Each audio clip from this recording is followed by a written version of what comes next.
Di Sumeria, pada tahun 2000 sebelum Masehi, telah dikenal serbuk sari bunga opium atau candu, atau biasa disebut hulgil, yang artinya obat yang menggembirakan. Hulgil ini banyak tumbuh di daerah pegunungan dan dataran tinggi.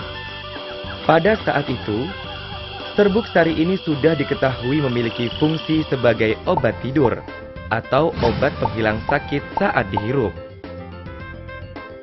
Orang zaman dahulu pun menggunakan serbuk sari ini sebagai obat bius bagi seorang yang mengalami luka serius agar dia tidak merasa sakit saat diobati, dan juga digunakan sebagai obat tidur.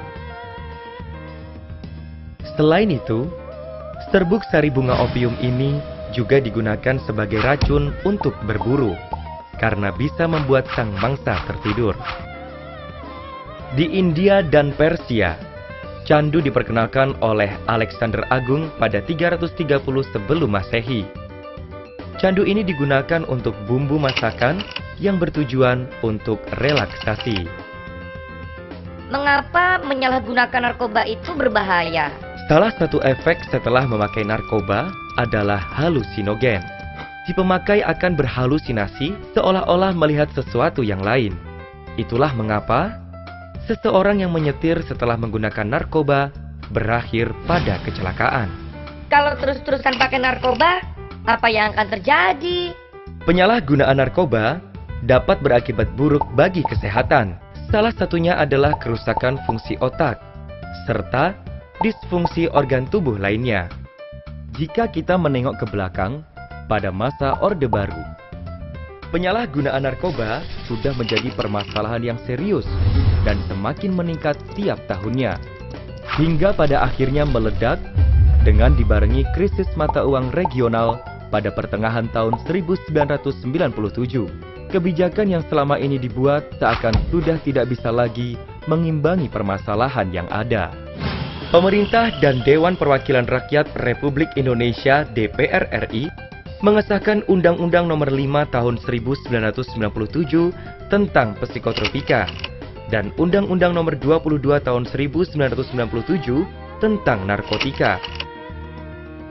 Berdasarkan kedua undang-undang tersebut, pemerintah yang dipimpin Presiden Abdurrahman Wahid membentuk Badan Koordinasi Narkotika Nasional (BKNN) dengan keputusan Presiden Nomor 116 Tahun 1999. BKNN adalah suatu badan koordinasi penanggulangan narkoba yang beranggotakan 25 instansi pemerintah terkait.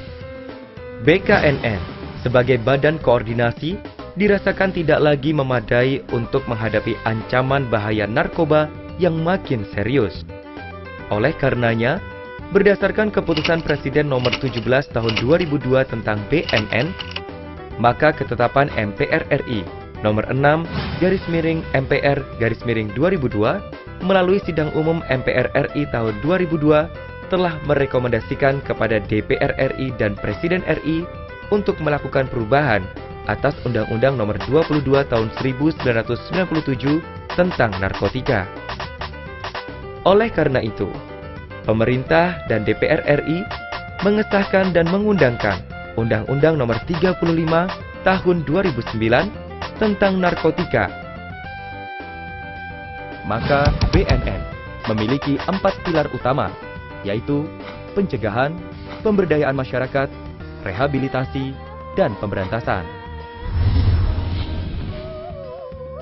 Menurut pasal 127 Undang-Undang Nomor 35 Tahun 2009 menyebutkan bahwa yang terbukti sebagai korban penyalahgunaan narkotika wajib menjalani rehabilitasi medis dan rehabilitasi sosial.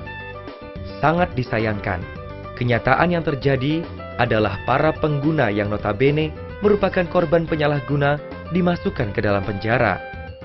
Kapasitas penjara yang terbatas pada akhirnya membuat para pengguna harus satu sel dengan para kurir dan pengedar. Pada akhirnya, setelah keluar dari penjara, para korban ini malah semakin pintar dan menjadi-jadi. Berdasarkan fakta tersebut, 2014 ditetapkan sebagai tahun pencanangan penyelamatan pengguna narkoba. Seluruh komponen yang berada di Badan Narkotika Nasional bersatu padu untuk mensosialisasikan hal tersebut. Tidak hanya BNN, tapi kamu, dia, mereka, kita, dan seluruh bangsa Indonesia dapat melakukan aksi nyata untuk membantu para korban. Rangkul dan bujuk mereka untuk direhabilitasi, agar mereka bisa segera pulih dan kembali ke masyarakat. Ingat, penjara hanyalah tempat bagi para bandar narkoba. Pengguna adalah korban yang harus kita selamatkan. Rehabilitasi segera, karena satu nyawa terlalu berharga untuk disia-siakan.